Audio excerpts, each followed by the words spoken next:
Well, good morning and welcome to here. Let me see if I can get that there. Welcome to Bible study at Calvary Baptist Church, and it's our Sunday school hour. I put on the board. Let's see, maybe if I put that about like that, you can see. Whoops, wrong way. All signs point to Jesus, and that's the unit that we're looking at for a couple weeks. This will be the third session in this, and all signs point to Jesus. We looked at the sign of His glory, where Jesus turned the water into wine, and that was kind of the initial miracle that John, the apostle that wrote the Gospel of John, that's what he recorded as first. And then we looked at the sign of His grace. And then today we look at the sign of His authority. The sign of His grace was from John chapter 4, where we talked about the healing of the son of a Roman official. And some think that John confused the story with the synoptics and whatever. I think Jesus did a lot of things that you and I will never know that He probably did while He walked on earth, while He was performing the ministry that God had called Him to do. So today we look at the sign of His authority, and you can see that right there. You can see that sign of His authority. It's from John chapter 5. And you may say, well, we're missing all these good stories in John, Don't see John talking, or Jesus talking to Nicodemus. Don't see Jesus talking to the woman at the well. Don't see.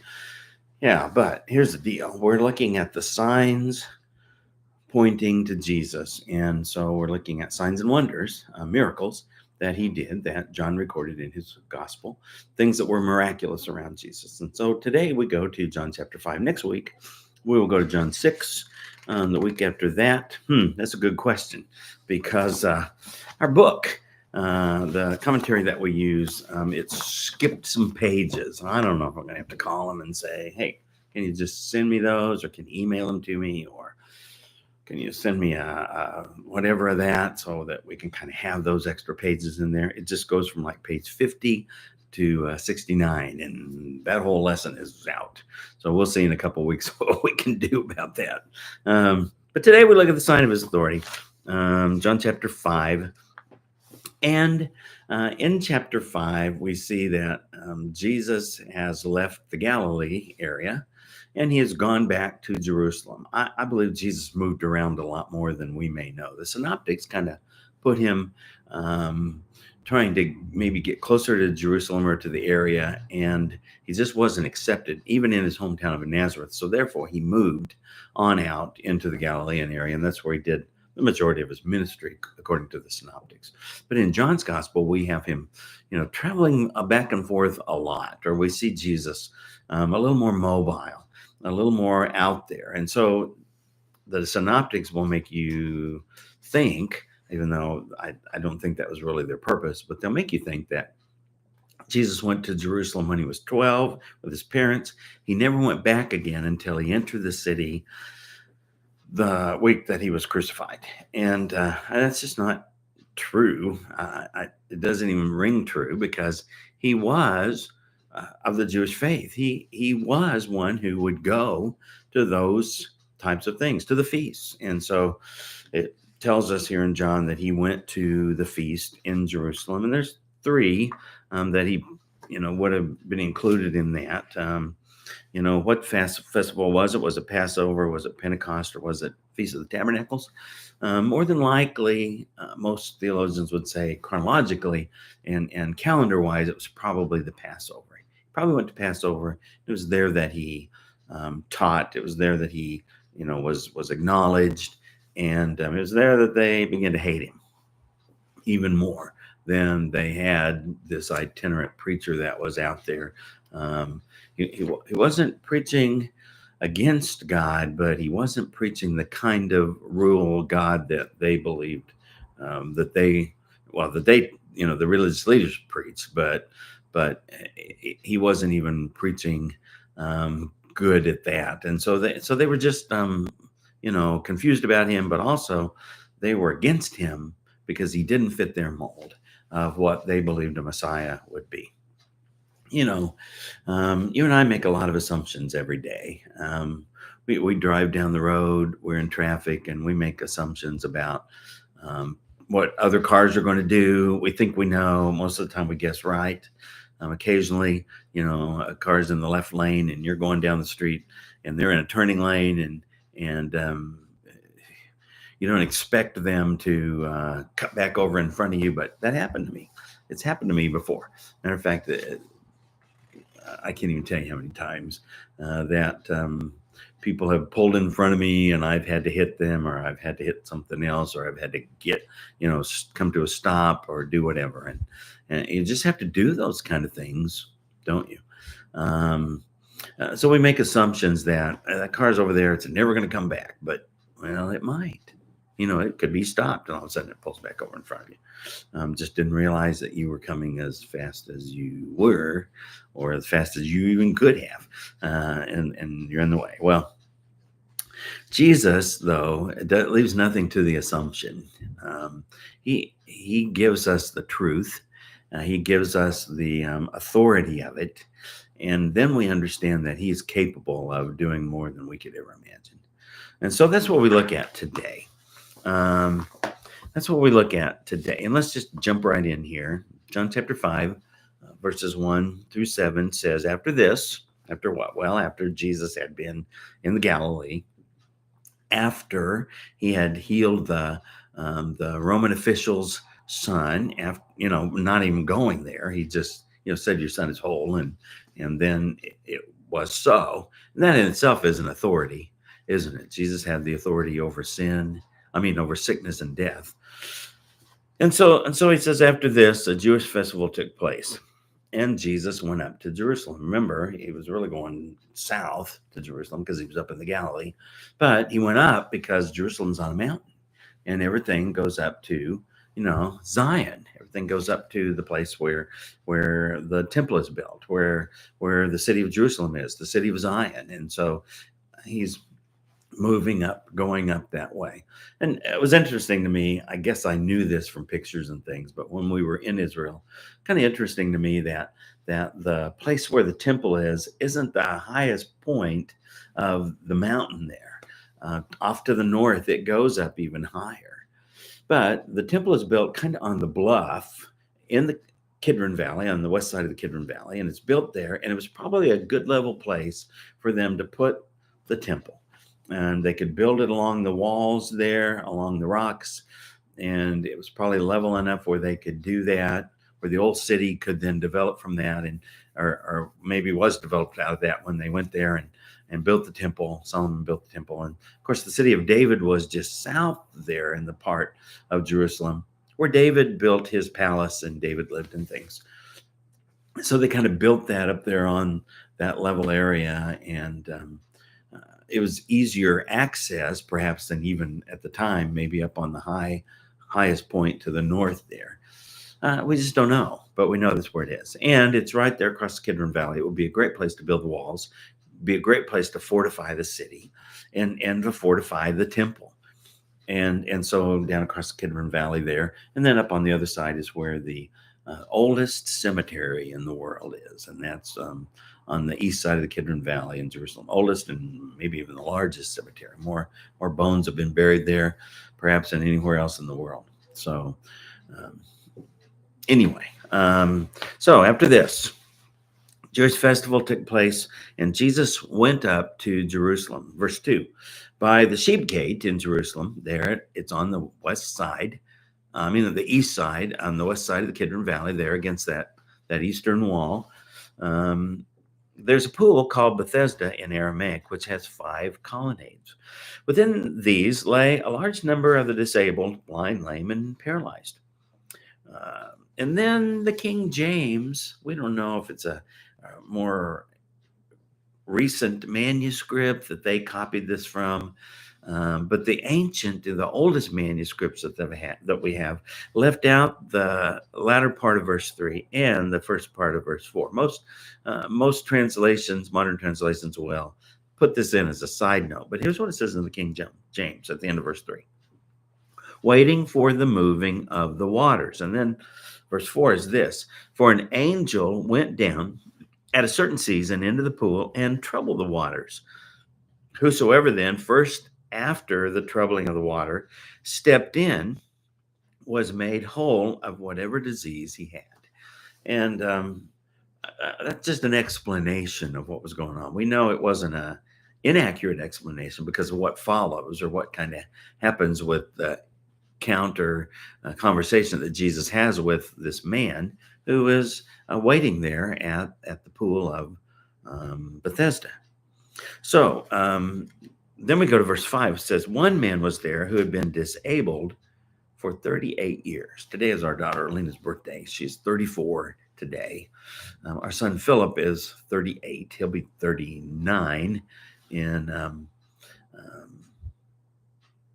November. And so that says to me, that's as long as I've been a parent that they've been, this man had been lame. It doesn't say, was he born that way? Perhaps more than likely he was. But he had been disabled for 38 years. In verse 6, when Jesus saw him lying there and realized he had already been there a long time, he said to him, do you want to get well? Sir, the disabled man answered, I have no one to put me into the pool when the water stirred up. But while I'm coming, someone goes down ahead of me. And so this man says, look, I'm waiting for the pool to stir. I'm here. People bring me here every day. I sit on my mat, which is probably a comfortable pillow because it just would have been hard rock. And he said, I sit here, I wait. And when the water's stirred, I can't get there first. Somebody else always gets there ahead of me. And so the point of these passages that it tells us is, let me see, come to right there. It's, is number 1. If you can see it, I'll then move my fat head. It says that Jesus comes to do what we cannot do for ourselves. He was a man who couldn't get himself there. He had someone who would bring him, but then they left him. And he just was not able to drag himself to get in the water fast enough to have the hope that maybe he would be healed. Now, folks, I don't really know. Was there an angel that visited the water? Did it really happen? Was this just something that maybe somebody had thought they were healed, or something really did happen once? And so now every time the spring waters, stirred the pool, that it all of a sudden made them think, oh, the angel's here, we got to get in there. And maybe it did happen. Who's to say? I don't know of any testimonies of anybody who was healed there through the ages. Does that make sense? If there are, why, tell me where to find it, and we'll talk about it. But we don't really know, do we? But we do know that it was belief enough for people to be there to wait for it. We do know that this man had faith, thinking, this may be my only hope to ever walk. And if he's still a young man, if he was born that way, he's still just 38 years old. He's lived a long time, but he still has the potential to be able to walk. And so he evidently was in good health. He just couldn't get himself there. And so the sheep gate, it's north of the Lion's Gate on the eastern side of the wall of Jerusalem around the temple complex there. The sheep gate is kind of more inside. They've kind of, built walls around it or whatever now. It's a little more inside, but it's where they brought sheep in. And it was right at the north of the temple compound, to where you would bring sheep in there. They could bring them up from from Bethlehem, which is where the shepherd's field was, and where they raised lambs without spot or blemish, where they kept them. And so they could bring those up the Kidron Valley and then, drive them up there. And then they would drive them in the northern part of the temple compound to sell in order for people to make sacrifice. So that's where Jesus entered that particular day. And so he went in there, and the pool of Bethesda in Aramaic or Hebrew means house of mercy. Beth, Beth, Beth is house or home. And so that was the house of mercy. Bethlehem, Bethlehem is the house of bread. Yeah, and so this was the pool of Bethesda where there was mercy. And the reason there was mercy there was because it was not only a place with five colonnades, five places where you could actually get into this spring water and be cleansed, because ritual cleansing was a very important thing to them. They needed that in order to be able to go to the temple or to go whatever. I don't really remember, but they probably had to do some cleansing of the lambs before they took them in there to sell too. And there may have been a place where they dipped lambs or washed them or did something so that they would be still without spot or blemish when they went to sacrifice them in the temple. It just seems logical to me, but I can't remember if I read that or if I just thought that or what. So, if it's a good quote, great. If it's not, throw it out. Okay. But it's interesting, isn't it, that there are those who base their faith in God on, does God do for me what I want him to do? Does God do something miraculous? Does God show me a sign? Well, signs are a little different than, us putting out a fleece and saying, God, do this or God, do that.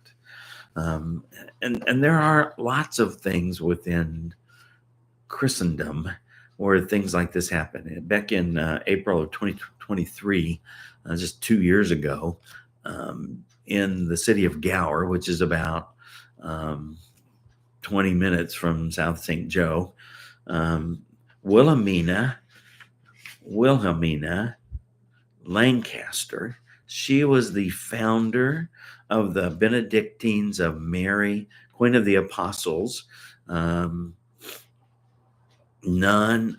She was a nun. She was the founder of that at the convent or whatever that's down there around Easton, Missouri. And it's near Gower. And she died like in 2017 or something like that. She died, old age. And they had buried her, but then they decided they would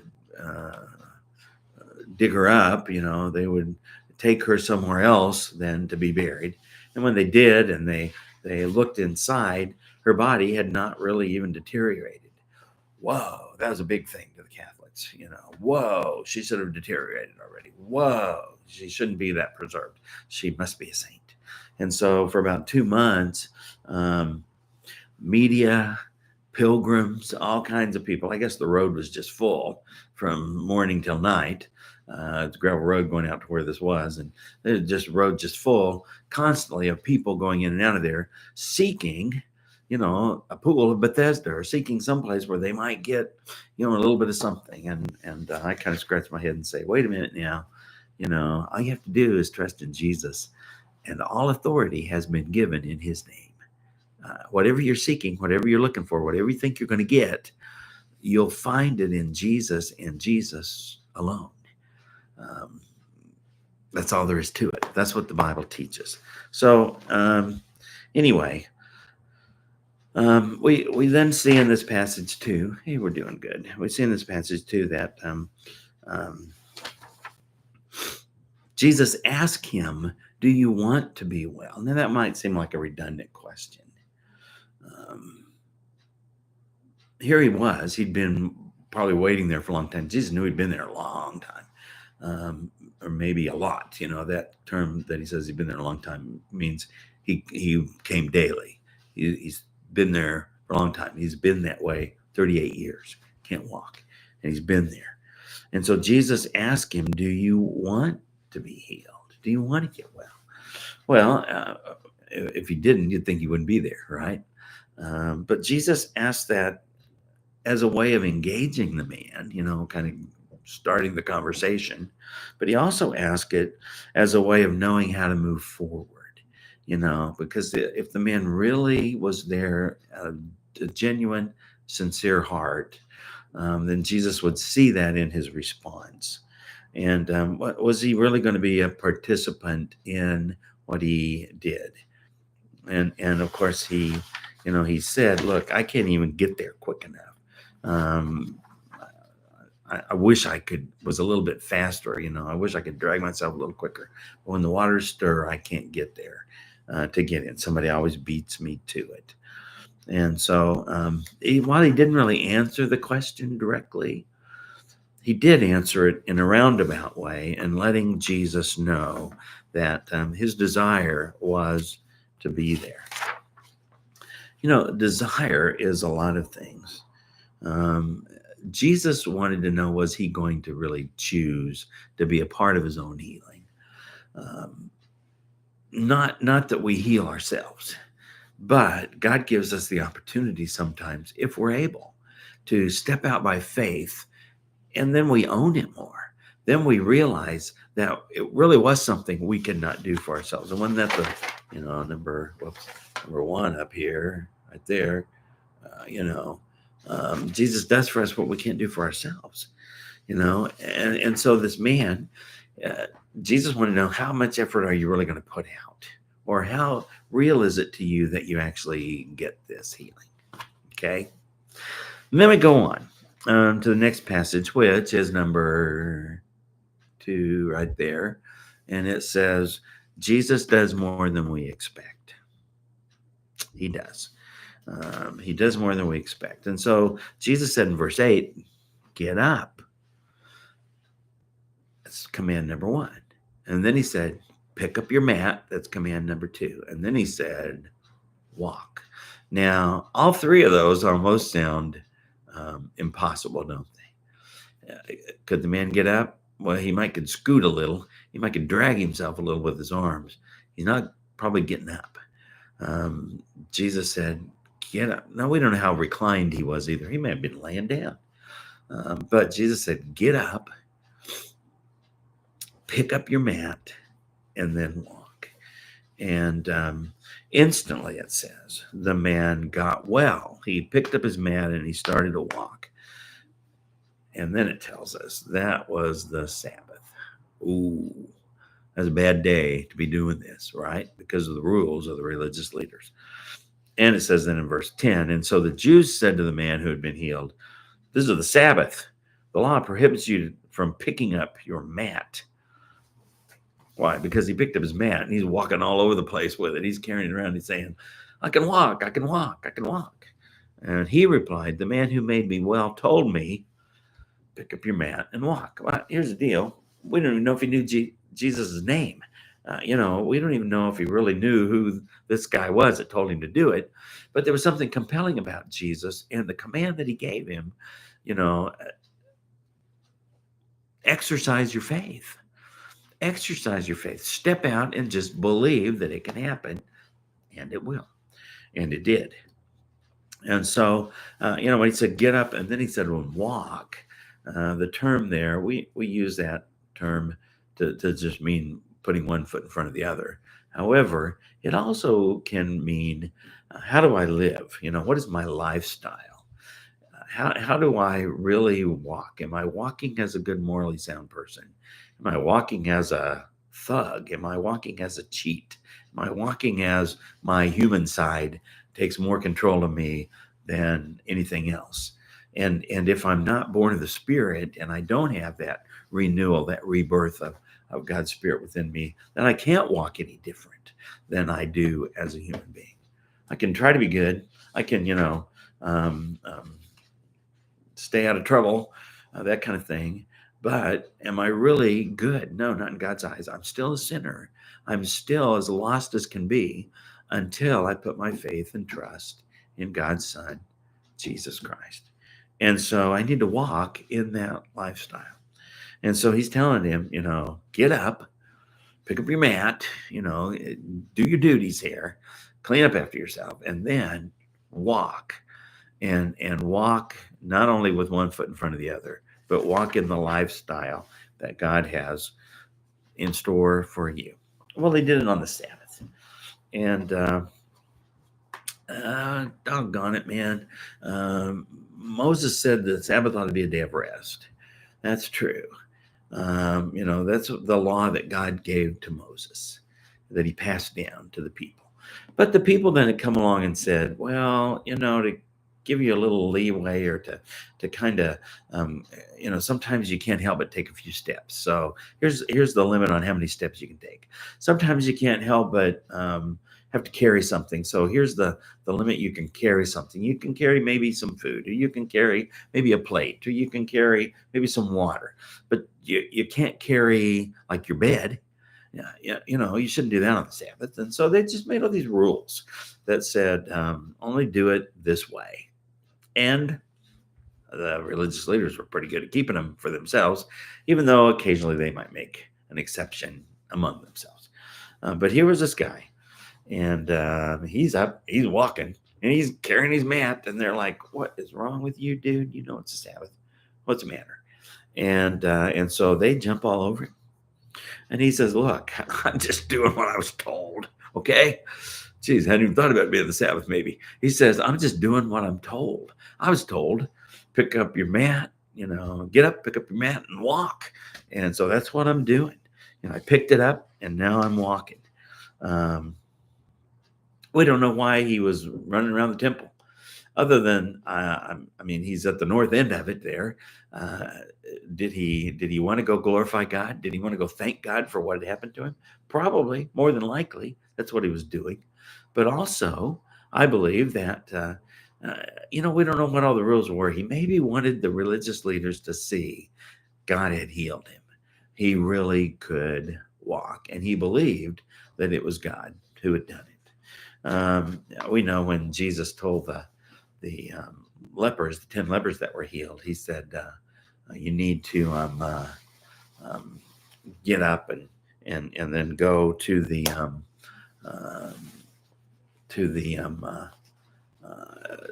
priest and let him know that you've been healed."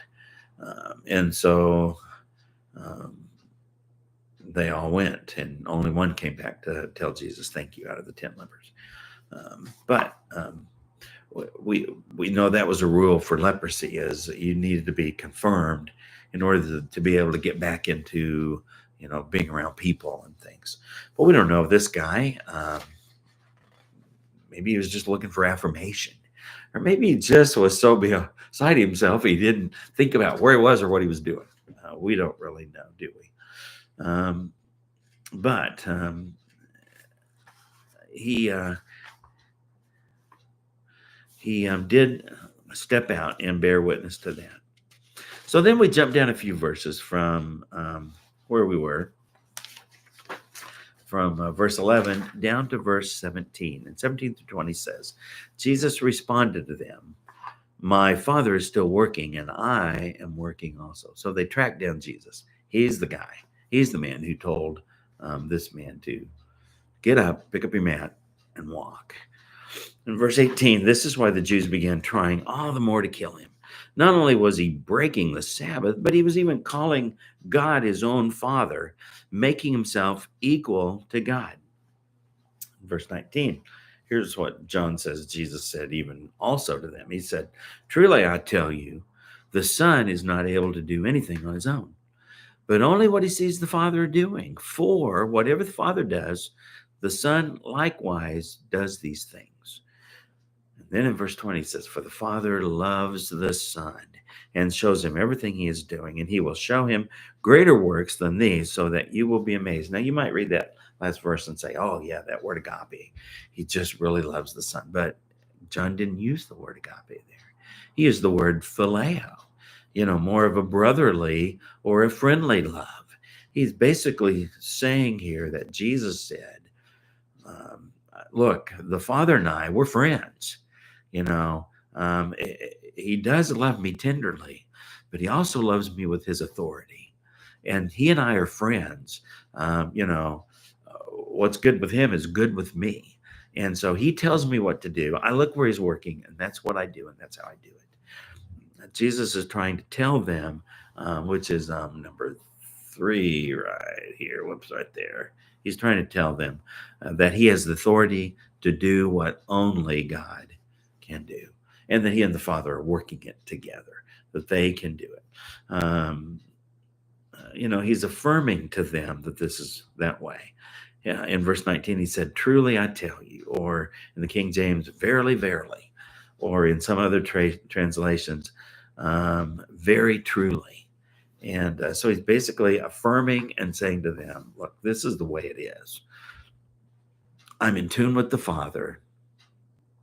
The Father tells me what to do. I see where he's working, and then I do it. I'm just doing what the Father's doing. That's all there is to it. What a great truth that is, isn't it? That Jesus has that authority. He has that authority, and has authority for any brokenness in your life. He has the authority for anything that you maybe have gone through or are going through, any details that you may be working through or dealing with or what have you. He has the authority over all those things. We know he has the authority over sin because he can forgive it. We know he has the authority over illness because he heals. We know he has the authority over even nature. And I promise you, he has the authority over anything broken in your life. Won't you trust him today? Won't you ask Jesus, if you've never done it, to come into your life, to cleanse you, to save you from your sin, and to give you a new life? You know, I believe Jesus is saying to all of us, get up, pick up your bed and walk. Walk in a new relationship. Walk in a newness that only he can bring. Won't you do that today? God bless you. Bye-bye.